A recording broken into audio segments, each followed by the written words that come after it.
Welcome back to Beards and Brews. This week's picture is going to be House from maybe 1986. Guys, what do you think? Maybe 1986 was a good year. I grew up watching this film. As a child, it scared me. I didn't know the title of it and always confused it for another film called Cameron's Closet, which is not this movie. No, it sounds like a porno. Yeah. Yeah, this was the first time that I'd ever seen it. This was the first time that I'd ever even heard of it before you guys brought it up. And, it was fun. It was a little campy, but it was a fun movie. Yeah, I thought it was okay. I kind of hated it in the first half, but then I watched the rest just before this cast, and it's fine. It's a fine movie. It's got a slow burn to it. You gotta... It's true, but two things kind of kept it going for me. One, Norm from Cheers, and two, the bailiff from Night Court. There's some references, kiddies. I don't know if you guys caught it too, but the mom from Austin Powers, who was also in Cheers, is in there. She's the talkative fan in line. Oh, really? Why does Austin Powers keep coming up today? I don't know.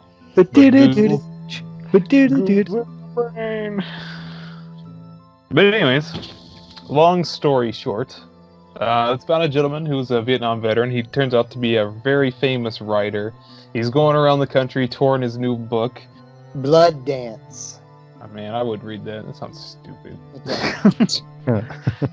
It's like a blood ocean. It's just an ocean of blood. I don't know. It might be like one of them... Blood. One of them sexy books, with blood and One of them sexy demonstration. Oh no, she's my temper. Nope. They could have renamed this movie and made it into like a fun, just laughable film about suicide and called it Hanging with Mrs. Hooper. Oh. Yeah. Yeah, so you start out, we get a scene with delivery boy comes in and this big, huge mansion. It's a really nice house in the suburbs.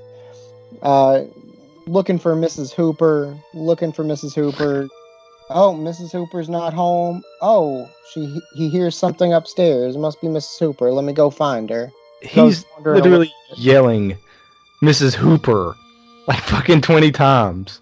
Just, Mrs. Hooper! Mrs. Hooper! And after about the third time he did it, I just started to hear Jaws in my head. And all I could picture was Quint, the disgruntled boat captain. He's like, Hooper! Get over here and tie on another line! Hooper! He's just yelling at Richard Dreyfuss's character. Well, as soon as you got a good look at the boy's face, he kind of looked like that dude from the original Silent Night, Deadly Night. I was like, is this canon? This kid walks in with this woman just hanging herself, and he's just triggered into murdering people in a Santa suit. One-on-one. Sick painting. So, as Eric implies, he stumbles upon her just hanging there from the ceiling, just full noose. Yeah, it's a little bit from Nell. She's just taying in the wind. She was just having a swing.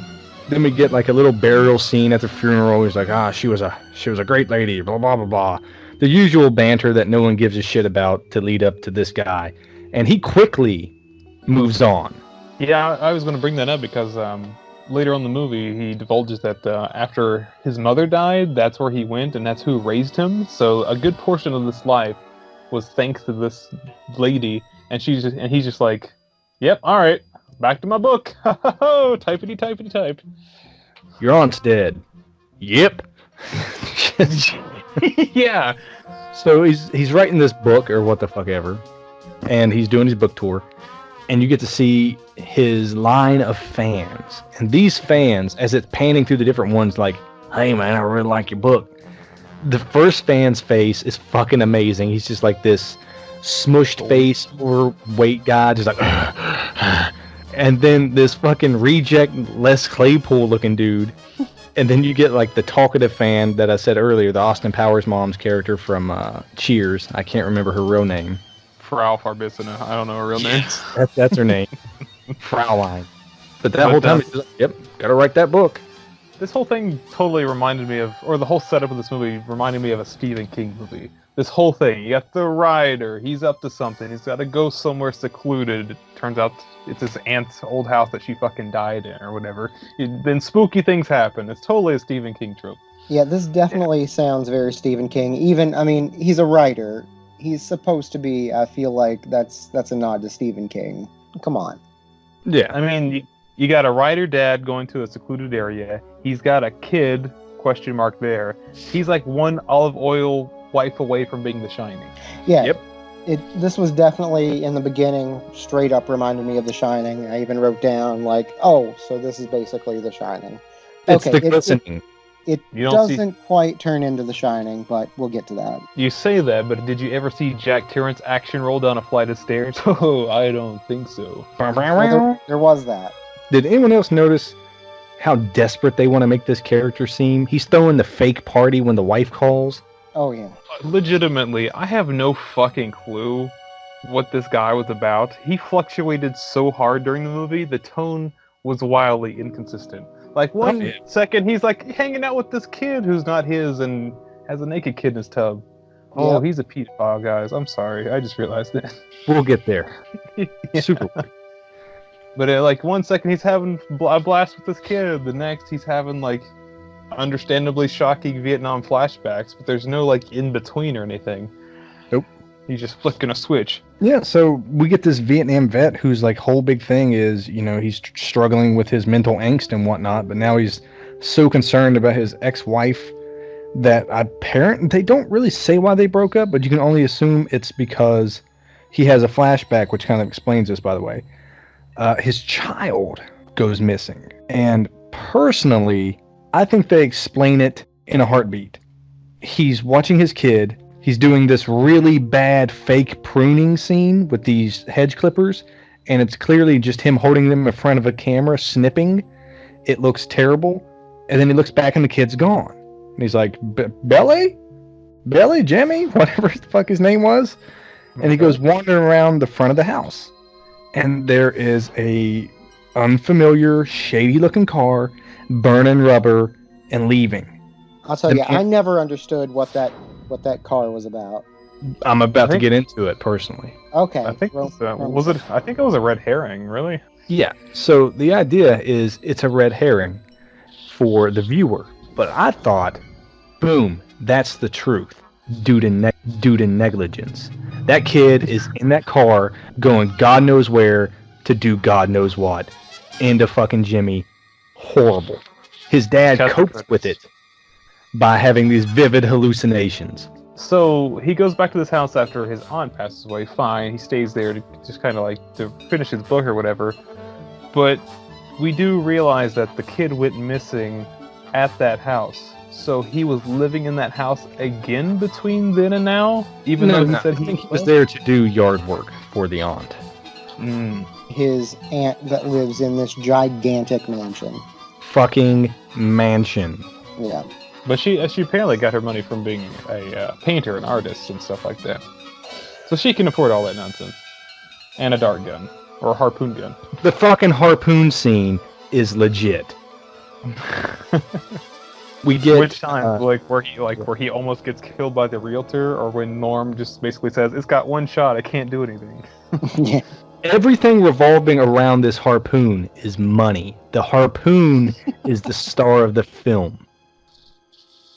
It's got the early opening joke, where he shoots it and almost shoots Roger Cobb, the main character, William Cat, not Cat Williams, and it just plunges into the wood directly next to his head, and the realtor is just like, whoops, hey, like, no big deal, almost shot your face. I think both of them are kind of nonchalant about it, really. He was just like, they just moved on quickly. That was close. Yeah, that's okay.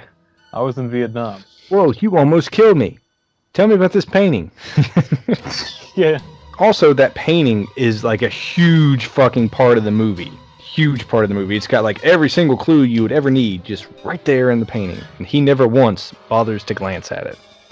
Well, the thing that I was going to bring that up is because there's a lot of foreshadowing in that painting, but there's also a part of that painting that's covered up, and they never show what it is. It was his aunt's breasts. Oh! Oh, lady titties. distasteful side boob. Just blowing in the wind. Oh. But then, he wants to stay here to get his inspiration. We get some foreshadowing with, Oh yeah, he goes up there and she says like, "I won. It tricked me, and it'll trick you too. You little shit. Leave while you can." And then she hangs herself again, right in front of him. Well, if at first you don't succeed, try again. There was also a flashback of showing the aunt character talking to the police and, Roger and his wife right after the son goes missing. And this bitch is fucking batshit crazy, all smiles, talking about this child being abducted. It was the house! And just a big old smile. Ooh, touchy, whenever the mother is just distraught. Yeah, she's like, ooh, touchy! Big old smile, like at any moment she was going to lift up some fucking crackers and some tea and be like, tea?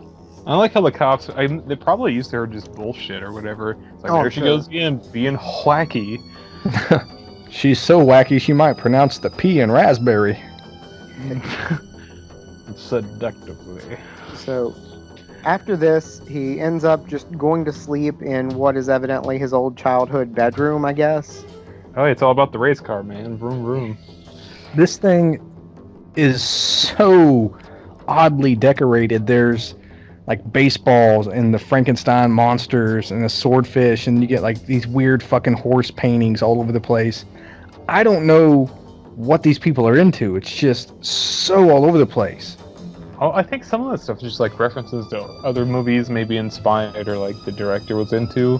But you're right, there's a lot of just nonsense in this place. Just like decor ? It's like I just walked into a fucking Applebee's. Like, I don't know what's up there. It's just there. He wakes up the next day and he goes outside to do his trash routine and scare off some dog. And we are treated not to the sexy jogger running by, but to Mr. Cobb himself in this V-cut sweater. Yeah, I mentioned that to Chandler earlier. V.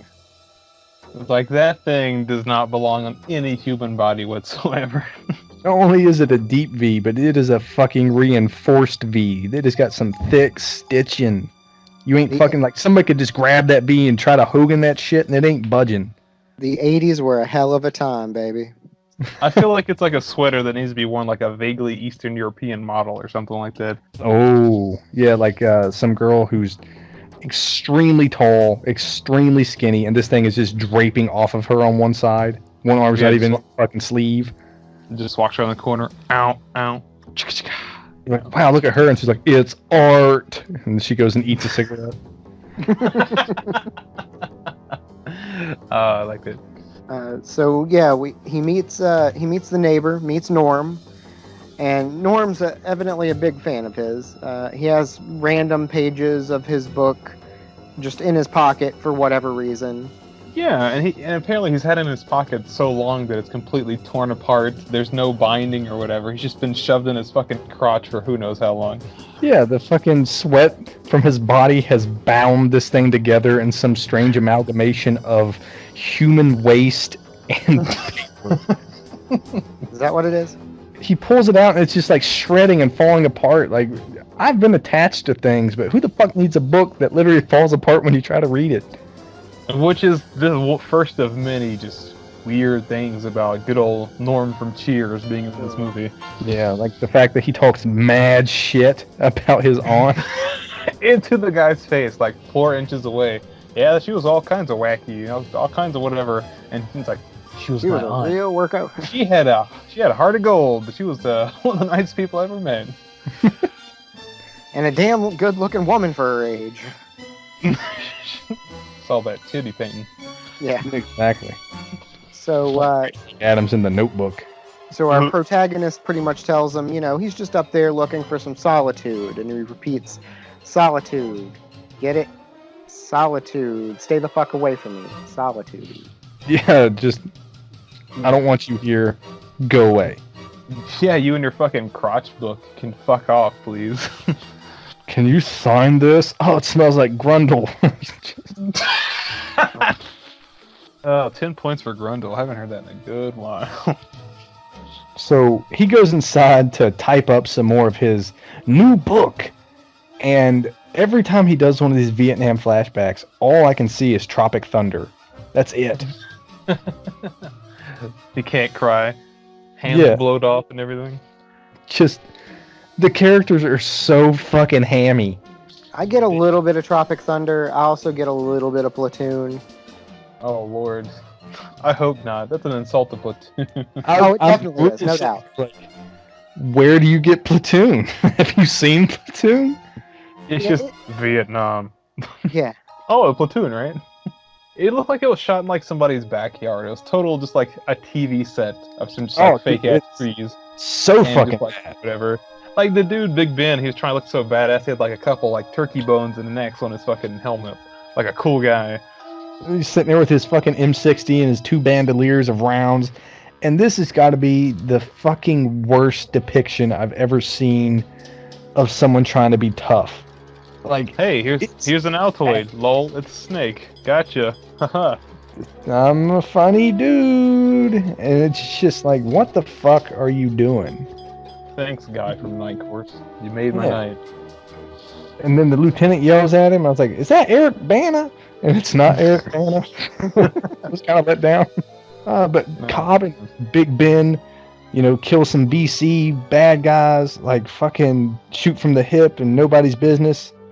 The fucking Big Ben's shooting face, whenever he is shooting, is just laughable.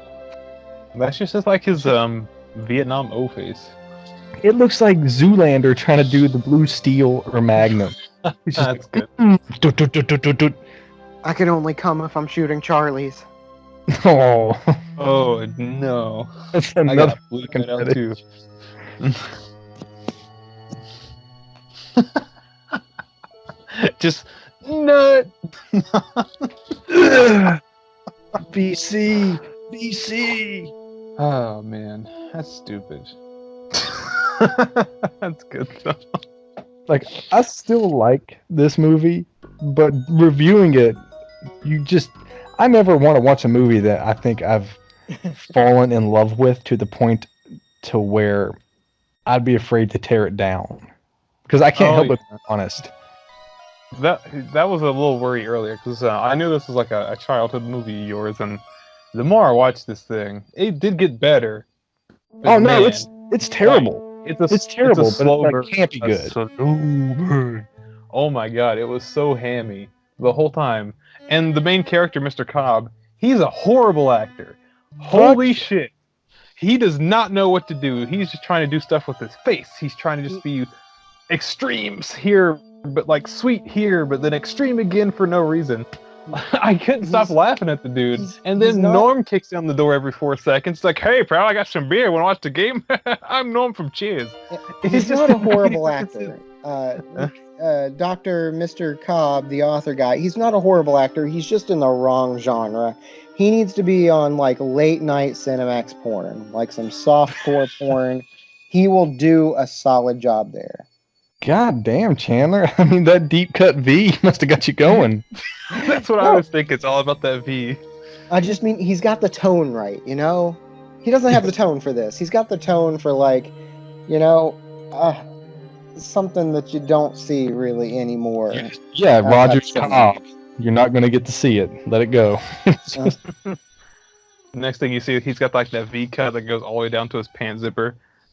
And Chandler's just reaching inside. Mm. I don't want to see him in porn. I just think, that's his acting skill level. Come on. Oh god, I don't know what's worse. I don't know what's worse, that imagery or the fact that it's just not a vest. It could just be a vest. Oh god. So, you get this little toy car come rolling into the room, possessed by the ghost of Paul Walker, and the dad searching around for why these things could be happening, and I'm expecting, Zach Baggins or one of the guys from the Ghost Hunter show to show up and help him. And he tracks all this paranormal activity back to this closet, and right before he opens it, he's like, "Nah, fuck it," and goes and brushes his teeth. He's afraid that 1 out of 10 dentists is in there. Oh. Okay. It took me a second. Maybe that's why he gives up, goes to brush his teeth, but then he fucking, mid brushing his teeth, storms back in, opens the closet, Nothing's I'm there. not afraid of anything. Ugh. Shuts the Yeah, I'm closet. not afraid of anything. Brush, brush, brush, brush. Maybe it's like a character trope. He just like nervously brushes his teeth or something. He was just that dude in Vietnam. Instead of like shaving his face with like a razor or whatever, he just brushed his teeth in the corner. Be quiet, Charlie's gonna hear you. You know the scene where like everyone's panning around and it's got Mac shaving with a razor and his razor snaps. You know, everyone else is doing something else, just waiting for the predator to come into the trap. Then it pans over and it's just you. But then the toothbrush breaks. You just got to keep a straight face and just look over at Schwarzenegger and just let all the toothpaste run out of your mouth. He's like, "You're bleeding," and you're just like a mouthful. So 12 midnight rings on the fucking clock and he reopens it again, and this gigantic big nasty monster comes out, this abomination of a bastard, and it reaches out and it fucking grabs his chest and leaves a nice big old scratch on him. It's like a full-on claw mark, not even just a scratch. It's like you see all of the scritches from all of his finger tongs right in there. Yeah. No, The fact big that you old said meaty claw. scritches, I'll dig it. And this thing is slimy, and it looks like I don't know what it looks like, but it is a nasty thing. He is a bad fella. It looks like if it was attached to something in the top of the closet and had oozed its way out in this. It almost reminds you of something from The Thing, if The Thing's budget was worse. This is like a spirit Halloween thing. Yeah, because whenever the creature comes out of the closet, you can clearly tell it is on rollers. Well, you know, it's my hover round business. Yeah, he's just like, just rolled into position. Rawr! Or does Sorry. he have one of those little scooty things from gym class in elementary school? Oh, yeah. No wonder it's all fucked up. It kept running over its own damn fingers. But his, he gets free, and instead of being like, holy shit, let someone know that there's this fucking thing in my closet, he goes and gears up with cameras, fucking rope. He gets his full military gear, helmet, goggles. He gets all the best gear from the army surplus store. Yeah. And the weird thing is that he's got the same shit that they're still selling now. Yeah. You gotta have those good old JVC recorders. And he's practicing his, attempt to open the closet and get a photograph of this creature. And he's super into it. And he rolls outside victorious and throws his hands into the air. And who's there? Yes, Well, ma'am. everybody knows your name. Do. Fucking George, or whatever his name is out there. Fucking Norm. Norman. That's all, Yeah, all It's he just is. Norm. Fucking Norman's out there. And he's got his But- dog. And that dog is straight taking a shit in Roger's yard. That's what I was gonna say. He's not just like, oh, so happened passing by. No, he's in fucking Cobb's yard, like right up front. He's like, oh, hi, man, what's going on? Yeah, kind of like, a little bit of payback maybe, because he's like, seclusion, I want to be alone. He's like, oh, you want to be alone? Fuck you, I'm going to let my dog shit in your yard. Oh, no, I hate it. So there's all that build up. Boom, fucking nothing there. He goes downstairs, gets a fucking beer. And dawns on him, hey, bing, bong, it's 12 midnight. And he's ready. And he's about to go up there and do all this shit. And again, holla at your boys, Harold. He just walks the fuck in, though. That's what's crazy. Like, not only did he just barge in the front door, he made his way upstairs into that fucking room. Yeah, is he just like walking in? Is this when he just walks in with like Chinese food and a pack of Miller Lite or something? Yeah, I guess he felt bad because, he knows he's a Vietnam veteran. He's going through some wacky stuff at the moment. He invited himself in with He was a like, oh, date, man. basically. Made your fucking yard smell like shit. Kind of an asshole thing to do. I'm gonna make it up to you. You didn't answer your door. I brought you some food. By the way, there's a lot of locks on that door. How the fuck is he getting in? There's like a ludicrous number of locks on that front door. There's things you don't know about him. Evidently. A certain set of skills. Well, if you don't know who he is or how he got in there, he's a locksmith, and he's a locksmith. Do you think he's part of the house? Do you think he's like a monster that just low and like going real low key? It's just there to drive you insane slowly and pester you. He's just that fucking sociopathic neighbor who just barges in your house with just like a picnic. Hey there, pal. Hey neighbor. Sorry for my dog shitting on your yard. By the way, I'm sorry I shat in your yard. Do do do do do do. While they're eating and having a brew here, Cobb, he asks his neighbor Norm, he's like, "Do you believe in ghosts? What kind of ghosts?" All I can think of is like, what any kind? Like, how many varieties are there? Like, it's either a yes or no question. I feel like. Well, he didn't want to make him feel bad or anything. He's like, "Oh, just be more specific, please." Please, do you believe in apparitions, poltergeists, full body embodiments of fucking, George Washington roaming around? Nope, don't believe in any of those. Banshees, I'm in on those. Those are the three big ones. You got like banshees, apparitions, Ted Danson hanging out in the closet. Who knows? Sometimes you just want to go to a closet where everybody knows your name. He got so close, but yet so far.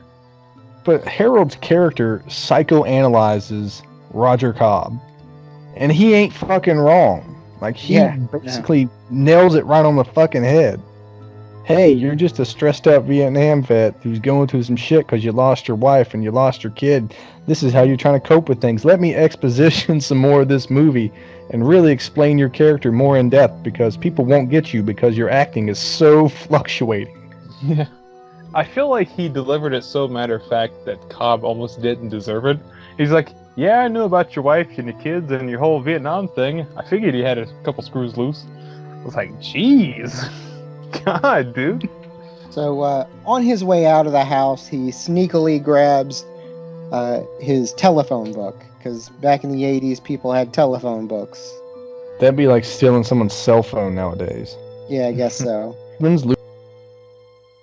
Yeah, and he's like, "You should come help him." And, she's a big star, and she goes, "I can't. I got to be on the set in the morning." And so Harold gets his in with the fucking celebrities, and he's just all, "Well, I'll watch out for him in case he hurts himself." And she's like, "Oh," and then Harold just hangs up. Fades to black. Shotgun. Yeah, it's just not nice. And if you look at things from Harold's perspective, he's not really being a bugaboo. He sees this guy, and every time he sees him, he's in some form of distraught dismay. Something's happening. It's always bad. And he's like, "Man, I don't want this dude killing himself because I'm here." I'm not going to have another book in my crotch. Yeah. So after that, you flash back to Vietnam one more time. Just another Vietnam flashback. I don't even remember what happens with that one. Then you come back to reality, and the next thing I see, you've got the marlin that's strapped to the wall starts moving and flapping all over the place, and he just beats it to death or whatever it is. Death, and he has to run to the with a trophy garage to get a shotgun. Yep, grabs the shotgun. And that's when he shoots it. And yeah. It makes pig noises. It's like, I thought it sounded like a baby crying. So that was a little bit creepy to me. I was trying to figure out why he was afraid of a fish. Like, even if it got off the wall, where's it going to go? Yeah, I mean, I would just call somebody like, "I got a fish going ape shit on my wall." It's weird. Unless his mode of escape is like, "Quick, I gotta get to the pool." Sploosh. Oh no! Pigfish, no! Swimming in there with him. We're also treated to the haunted lawn tools. Yep. While he's in the bathroom, he just gets attacked by a bunch of floating garden tools. Knock! For whatever reason. To come in. Yeah. Yeah. Knock, knock. Tools on fishing line. Ooh. Too much? So, yeah. No, I mean, the special effects for it were truly deplorable. They look bad. It looks like something from an episode of Goosebumps. So suddenly his wife shows up, and she's downstairs, and there he is holding a shotgun. And he's like, "Oh, Sandy, what a treat." And he goes to put the shells down on the table, and one rolls off. And when it rolls off and falls on the floor, Sandy bends down to pick it up, except for whenever she stands up, she's no longer Sandy. She turns into one of the fucking trolls from Ernest Scared Stupid. Yeah. Oh, whoa, that reference, Nice. though. How about a bumper sandwich, booger lips? But No, instead that's of a what bumper she for real sandwich, looks like. yeah. But she's slow as shit. She's like 5 feet away, and he has plenty of time to just like grab the shotgun again and just like blow the shit out of her. Fuck yeah. And her voice is what is the most interesting about this character. It's like a very echoey but high pitch. I don't know. I thought it was really cool. It has a really neat effect to it. It's like they just like super pitch shifted whoever did the voice of that. Yeah. This thing's body was like a weird Muppet too. It was like 20 pounds of chewed gum in a 10-pound bag. It's just overflowing at every seam. It's so weird. It looked like that really old Muppet lady from Dark Crystal that had an orrery or whatever they're called. Yeah, that's what I had in my notes. But instead of her like just looking like an old lady, her face looked like a gross butthole. Yeah, and she's kind of purpley. Gross purple butthole. That's my new band. After he shoots her, Harold hears the gunshot. And of course, he's like, fuck. He did it. He shot himself. And so he calls the police and says, I think my friend's trying to kill himself. And the police are there in under 20 seconds. I guess like their like police station was around the block because we don't get that kind of action over on the west side. I'll tell you that. No, there's no response time like that. It's just the fastest response time ever. And I got really amused whenever the cop walked out because one of the cops is Bubba from In the Heat of the Night. I don't know if anybody's seen that show. Yeah. I'm glad you noticed that. Okay. And then the other cop, I don't know who he is, but they're having a conversation with Roger, trying to talk him down. And the whole time, this other cop is like, hey, I got a question for you. And you don't see me, but I've got my arms like I'm pointing a gun in that 1950s police stance. And he's like, yeah? He's like, can I use your bathroom? All the while, he's got this fucking pistol just trained on his face. Yeah. Well, in his other hand, he had the shotgun that he carried out. So he had two guns on him the whole time. Just ready. Just ready. About to skin that smoke wagon. And go to work. You're going to do something, you're going to stand there and bleed. Oh, Wyatt. That's 13 episodes in a row. Let's keep it going. We will never not reference Tombstone. It's going to happen. Good. I'm okay with that. So in the midst of all of this, he's hidden the sandy ogre troll body under the stairs. And the police come in and, do their thing. Drains the lizard a little bit, and, starts to poke around. Has some coffee. Harold back up. and Cobb politely tells him to fuck off again, and he just doesn't. He just invites himself in and, makes himself at home. Between Bubba and Harold also. So Harold's over there. He's like, who are you? He's like, I'm the neighbor. He's like, right. And that's just it. No, he says, bah. He's like, bah. Like, that's it. Just, you don't need to be here. Goodbye. But he weasels himself in anyways. Like, I don't understand. They didn't say anything to him for the rest of the whole time. 100%. He's a celebrity. They recognize him. They're like, oh shit, well, you're Mr. Cobb. You're famous. It's chill. Oh, you're the guy that wrote my favorite book, Blood Broccoli, or something. I don't know. And one of them does focus on the painting of the naked woman with the floating garden tools quite for a while. He's like just staring at the painting like intently. And Cobb comes out and goes, can I help you? So I'm just looking at this painting. He goes, my aunt was an artist. And he goes, yeah, I guess. And then just And at that very moment, Officer Tenenbaum realized that art could be so tantalizing. Not this one, Johnny. This one I like. Party man. Just the Joker would appreciate it. So he goes back to check on the body that he stashed under the stairs. That thing's gone. Uh-oh, was it ever there? Roll credits. M. Night Shyamalan. So once the two cop fellas leave, he realizes that the shotgun's disappeared with his ugly, mutilated wife, so he has to poke around the house a little bit just to make sure where she took off to. And he goes, of course, right back to that same bedroom with that same closet. And this big bitch is just behind the door. She is just back there menacingly, and he doesn't even fucking see her. Oldest trick in the book, boys. And he gets cracked in the side of the head with a shotgun. She puts both barrels to his head, and click, it's empty. Then judo kick, he gets out of it. Yeah, it's straight Austin Powers. Like, yeah, it's so bad. She wobbles. He gets up. He spins around. How does he get rid of her? With indiscriminate murder hardware. He opens the bathroom door, unleashes the fucking garden tools. They stick in her, and then the shears come out, whop, pop, and chop the head off. She died of a sheer heart attack. Da-da-da-da-da. But in the middle of that, she's like screaming at him, "Where's your son, Roger? You'll never find him. He's dead." And he's She like, is going hard with that. Yeah. Yeah. I'm surprised he didn't lose his head over it. Dun dun dun dun dun dun dun dun. But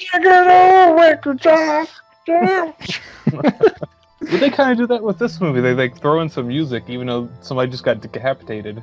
Oh, buddy. Like I said, this is my childhood. This is Clint Ballard Jr. with "You're No Good," and it's a musical montage of him basically chopping up this body and burying it in the backyard. Oh yeah. But it's Until such a hard cut, though. Yeah, it's just, oh, we did it. You're no good. You're no good. You're no good. Baby, you're no good. Slowly picks up the head off the thing. He just has a bag and a shirt ready. Okay, time to go to work. And while he's trying to do all this, he runs into the hot, vaguely European neighbor who's swimming in his pool because his aunt let her do that, I guess. Yeah, Because so why I not? I can not see put Derek over there. that you're working. And I also can see when the man wants to play. We will play later. It's so fucking bad. And then we're immediately treated to another song. I mean, I think she could probably do some work in, late night Cinemax too. I think Oh. your childhood may have been late night Cinemax. Well, we Jesus won't talk Christ. about that just yet. Chandler having those Elsa the she-wolf of the SS flashbacks. Oh. Don't make This me one's- put that on the list. Oh no. Nazi titties. This one's dedicated to the one I love. Sha-na-na-na-na-na-na-na. It's just some old crooning music, and he's just doing his thing, and then dog digs up on the monster arm and runs the fuck off with it. And before he can go and catch this dog, the sexy jogger shows up because, time has passed. And then she's like, I know you want to play. And then just has her fucking kid.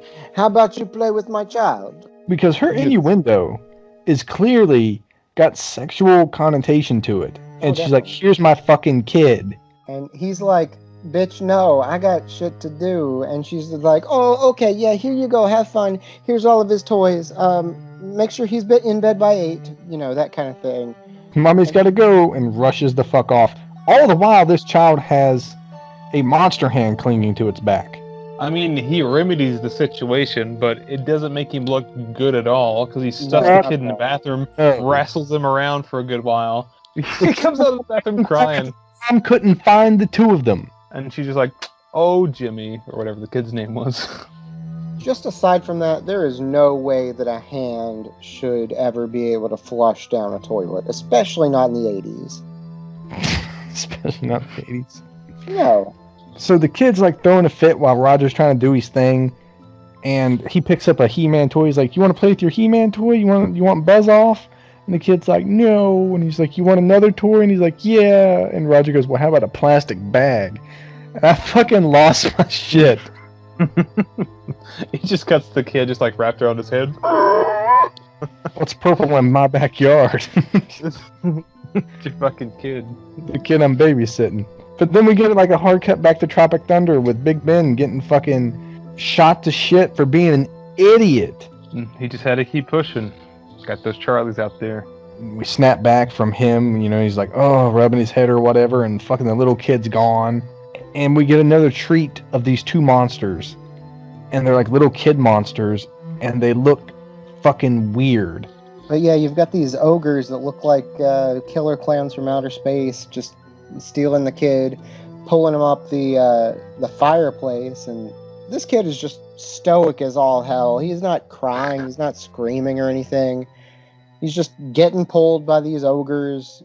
Roger, I just keep calling him Cobb. His name's Roger, right? Roger? Yeah, corn All cob. right, Roger. Roger grabs a hold of the kid and tries to pull him down. So this kid's just getting fucking Stretch Armstronged. Yeah. And these creatures look like something, if anybody remembers them, the old dragster monsters with the big eyes and the hand, they were called Ratfink. They were called Ratfink things. They were like hot rod monsters. They're really popular back then. Like Ed Big Daddy Roth did the whole thing with them. Yeah, I'm gonna have to Google that, but let's press on. I mean, for a hot second, I thought that was like the movie's chance to go from like kind of like whatever horror to like R-rated horror, because it's just a kid. He's not Stretch Armstrong. Maybe this is the part where he just like splits open in the middle and just like kid goo goes everywhere. It's like, oh no. And we finally get like a taste of horror. Like, but this is very campy, very, your kid's first scary movie type of scary. And they pull him back down to safety, and then he cleans him up, and he sets the kid naked in the bathtub. This completely strange kid that he's never met in his fucking life, nude, washes him. That was weird. Like, we just got through a really hectic situation, and then naked boy. Yep.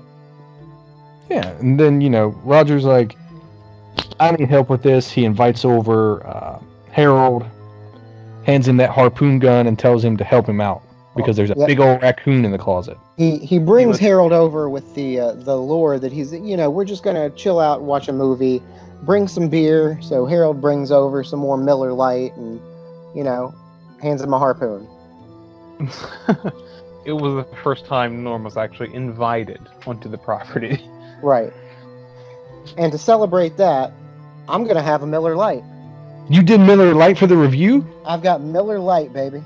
Oh, man. Dang, dude. I am dedicated. Just like Norm, I'd say cheers to that. It tastes vaguely like piss, but a little bit like water, too. It's not awful. Miller. A little bit of corn. I don't think I could drink one of them, but I could probably drink 10 of them. Can they put that on the can, please? It's like, Miller Lite. It ain't piss. Miller Lite. It takes 10. I had my friend bring me some stuff from Alice State. He got back. I can't really tell you where he went because he told me last night, and I was pretty drunk, and I don't recall. But I'm drinking on Loon Juice. Extra juicy, hard cider. Ooh. And let me just say, I've been trying a lot of ciders here as of late. I've had some that have been amazing, some that are meh, some that are fucking gross. This cider, by far, is my absolute favorite. Loon Juice, extra juicy, hard cider. It is like drinking... Do you guys remember being in like high school and you could get a can of apple juice out of the vending machine? Nope. Well, if any of you guys remember that's exactly what this tastes like, except for it will get you drunk. I'm going to have to look into that because that sounds delicious. Yeah, dude, it is just like apple juice in a can, and that's the worst part. This is the best cider I've had, and it's from a can, which I was not expecting. Then I put it in a cup, and I'm like, it's a lot better. But this motherfucker, you can just crack the can and go at it. Loon Juice is evidently from Spring Valley, Minnesota. Minnesota. So if you're interested in that, just head on up to Minnesota way. I wonder if we can get sponsored by Minnesota. Just the whole state. The whole state. Shall we press on? Sure. Yeah. So Cobb just throws all this stuff on him, gives him a pair of goggles and everything, gives him a loaded harpoon. He's like, hey, when this clock strikes 12, I'm going to open this door, and you're just going to shoot whatever it is. It's probably a raccoon. You're not afraid of raccoon, are you? He's like, of course not. I'm Norm from Cheers. But it's a pretty big raccoon. It's like a St. Bernard sized raccoon. Yeah, he puts out his arms like a full fucking meter. It's like, what? Yeah, it's huge. And it's a big ass raccoon. The best part, again, this harpoon. He's like, you ever seen one of these? And Norm goes, yeah, every day. What is it? Everything around this harpoon is gold. Oh man, this whole thing was so wishy-washy though, because it's another just tonal shift. Like he, just had fun with this kid, had like a moment that he probably would have had with his real boy, and then suddenly he's crazy man again. Whoa, he's got the cameras up. Oh, he's got a harpoon. Here, Norm, shoot this dude. It's just it's weird. But here is where we switch it up altogether. The movie just feels different. I feel like it's a lot more collected together starting at this point, at least to me. I think they finally gave up definitely being like mysterious and just like, bleh, just whatever. Yeah, it went from a suspense film to just a fuck it creature feature. Let's do it. It's kind of like the first, 3/4 of the movie. It's just all being constipated about it, and when Norm gets his hands on that harpoon, it just gets a full-blooded release, just right out there. Yeah. So he pulls open the closet door, and that fucking thing comes out. Cobb's going at it with a damn fire poker. Making little to no difference, by the way. Yeah. He's like, he's like, shoot! And he fucking fires the Jagger, that sticks in the creature. I love that just before that, he's like, hey, Norm, make sure that when you shoot, that I'm out of the way. And the whole time he's like, shoot her! He's in the way, just like a foot away from the barrel. Shoot her! Oh, clever girl. I got it. Good old Muldoon over there. But this thing pulls him into the fucking closet, and this creature somehow drags him back to Vietnam. You get to see why Big Ben is such a big thing. He wouldn't kill him. It's unimportant. You don't give a shit. He comes back, jumps out of the closet under heavy fire from the BC to find a drunken Norm who has pounded 3/4 of a bottle of Jack. Yeah, that scene right there takes this from like loosely The Shining to this is Stranger Things. People, if you've seen Stranger Things, this is where they got their idea, because this is fucking Stranger Things. Either that or like some Time Bandits nonsense in there. It's Quantum Leap. Oh, so by the way, where did this whiskey come from? He must have went home and got it. Like, how long was he in this Vietnam flashback? I mean, he does work at a bar, or at least visit one quite frequently, if they know his name there. Well, he not only passed out with the liquor, but like a bunch of comic books around him too. He passed out on that mattress that he had before blocking the door. Yeah. So I don't know what the fuck he was doing. He's just reading that X-Man. So he tucks in Norm. Yeah, it's nonsense. It's just nonsense. Just filler. And you get the scene after that with him going to the garage and he starts putting everything together. Oh no, my son's trapped in the mirror. Let me go back to the mirror. And he busts out the fucking mirror and this tentacle that looks just like the tail of the xenomorph from Alien is all wrapping around him. Yeah, that definitely looked like a reused prop. Like, not even kidding. It straight up was the alien tail. Yeah, it was just like when you see this thing come out, it's iconic, and you go, I know that. Yeah, and he just grabs a straight razor off the toilet and just starts slinging it around willy-nilly. Yeah, he turns into Sling Blade with that gang. Some folks call it Kaiser Blade, I call it Sling Blade. Mm-hmm. Fried taters. So he gets ready for battle. He goes and puts on his fucking, his gear again. He grabs a shotty, a fucking rope. He gets a flashlight and he crawls into the mirror. He's like belaying himself down. This flying demon that looks like something out of Doom. But that flying demon has some moves. Not only did he yank that shotgun away from him, he did that little spin reload trick from Terminator 2 with the shotgun. Yep. I got that same note. Terminator shoots the rope. He snaps it, comes back, spins that bitch, boom! Doesn't try to shoot Roger. He just shoots the rope. And a note to all the kids listening, if you try to reload a shotgun like that, you'll break all your fingers off. Please be aware. The more you know. So pretty much he just falls deep into the upside down at this point. Yep. And Lemon's there waiting on him, locked in a cage. Hashtag justice for Barb. I thought it was the Viet Cong that had little Jimmy locked in a cage, but evidently that wasn't the Viet Cong that had him locked in a cage. It was his old buddy, what's his name? Big Ben. Yep. Except for now he's wearing a fucking Halloween costume. Oh, it's so bad. I also want to talk about how he unlocks this cage. This thing is locked with a, chain link, half-inch thick chains, just wrapped all around it with a big old fucking, classic padlock on there. The ones that you would see in like a medieval movie, just huge, like on a pirate chest. But it's also made out of bamboo, like it's fucking Gilligan's Island. Yeah, he untangles it and it's open. It's not even a problem. He's just like, oh, you could have left any time, Billy. He just had this shit wrapped around it. Yes, that was always allowed. But yeah, we got Big Ben, who is actually looking like Eddie, the Iron Maiden guy. He looks like Eddie. Yeah.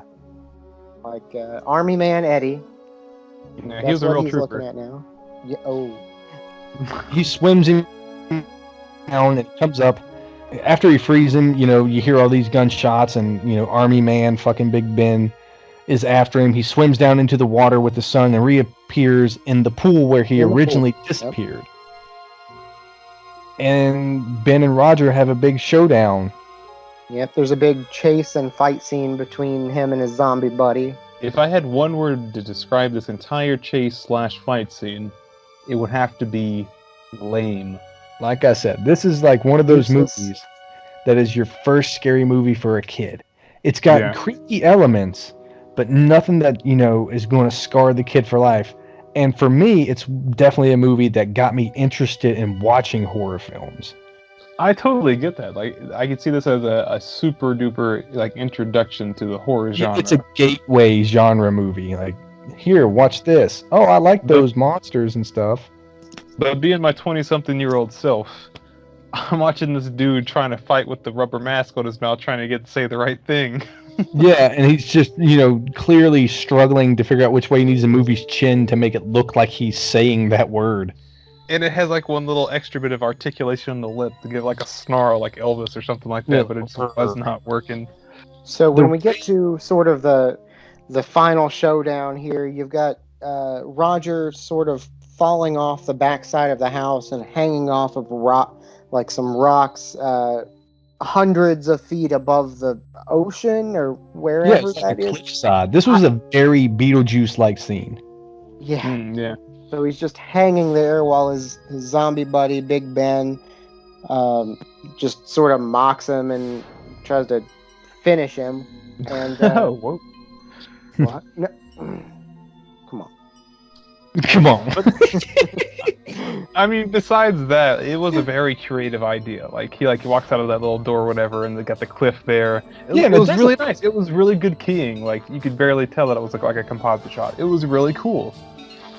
But then, 2 seconds later, Ben's crushing his whatever hand he has left on the ledge, and he takes the extra 5 minutes to undo his little canvas belt, fashion into a little noose, and he's like, "Hi-ya, Indiana Jones," and pulls him right off. Ben plummets to his doom. It looks pretty cool as he smashes into the rocks and the waves kind of take him. I'm not gonna lie, I chuckled a little bit because his scream on the way down, they just cut it when he hit, so I was like, "Bah!" And it was just over. So all right, it's over. The big bad Big Ben is dead. He goes back. Oh, he's not dead. He's actually just still there. Instantly right back, and now he's got his kid with a knife to his throat. Yep. Turns out he's been there the whole time. Ooh. Eric, can you fuck off? Big. So Ben's like, "You're gonna have to do it. You gotta kill yourself or I'll kill your kid." And he's like, "Don't touch my kid." And he reaches for him, and Ben chops his hand off, and the hand's burp and hits the floor. It's just, it's like burp. It's not graphic. There's no spurt of blood, nothing. It's just a hand falling off. It's like, dude. Yeah, just burp. And there it goes. It hits the floor, and then he realizes his hand's there because he's not afraid of Ben. I'm not afraid of you, Big Ben. Care Bear countdown in 5, 4, 3, 2. And it's just the dumbest shit. And at this point, it gets super childlike. You can tell that this is geared for a kid. Big Ben goes from being potentially the scariest part of the film to being comic relief. He's spouting out these little like, oh, you don't want to make me mad now. Come on. Hey, put that grenade back. Like a Saturday morning like cartoon villain or something like that. Yeah. That knows the jig is up. The jig is okay. He takes the knife out of the guy's hand like he would a kid. He's like, I was like, you'll kill yourself if I kill your kid. He's like, no, you're not. Give me that. Just shame on you. Tisk tisk. And he ends up stuffing a grenade down his pants and shoving him, back into Vietnam, and he explodes. Can we just talk about how casual that was? Yes. Oh, you're gonna be sorry. Don't do that. No, you don't. Hey, don't. Oh, that's don't. Okay, hurry. Yeah. He's like a really shitty father telling his dumbass kid not to do something. He's doing it anyways. And then he explodes. I've ever seen Hard Target starring Jean-Claude Van Damme. That's how he kills Lance Henriksen. Stuffs a grenade down his pants, and he can't get the guns off his hands. And he's like, oh, and that's also how they kill the warthog from hell in Raising Arizona. It's a good move. Fuck yeah. It's a classic. I call it the bollock bomb. So the house is fucking blowing up. Here comes Roger with his son walking out the front door like some action hero just in time for the wife to pull up and Harold to come running out. Yep, you've got the house on fire. The mom just comes in a taxi. He's just walking out with the kid that they haven't seen in, months, I'm guessing? I'm thinking years. Years, and that's why maybe? I had a little bit of an issue with that, because the kid's there now. But then the movie stops on a freeze frame of the guy smiling stupid face. There is no explanation. So cheese. No talking between any of them. It's just, oh, here's the kid, the house is on fire, and everyone's just cheesing. Like, the police aren't going to question any of this. He's just like, hey, this kid's been missing for 2 years, but I just decided to bring him back. And they would be like, this dude lost his shit, fucking had his buddy take the kid. He got the kid back to try to win the wife over. This dude's going to prison. No kidding. Like, how are you going to explain that? Like, the house ate the boy. Like, what am I supposed to I say? climbed in the mirror and got him back. He was in Vietnam the whole time. He up with my bikers are going to rally for him. Are they going to take the word of, like, the sociopathic neighbor, Norm, who's just like, yeah, I saw it too. It was crazy. Wacky, I tell you. It's like, Norm. He just smells like fucking Jack Daniels. I mean, they're not going to listen to him. Holy shit, he left Norm sitting there on the couch. He's dead. Yeah, He's fucking dead. Oh my god, I just realized that.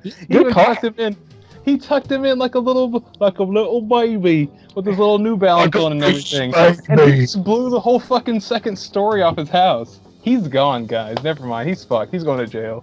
Oh, damn, that's the real tragedy of this. Well, he's going to have to explain, the fucking 2 corpses in his house. Like, yeah, Big Ben died via hand grenade, and so did Norm. But who the fuck is Big Ben? Yeah, no kidding. Our records show that he went missing in Vietnam in 1967. I don't know. Yeah. But yeah, I mean, it's not the best. But if you got like a little kid or, a girlfriend or somebody who's like, oh, I don't really like scary movies. Here, give this a shot.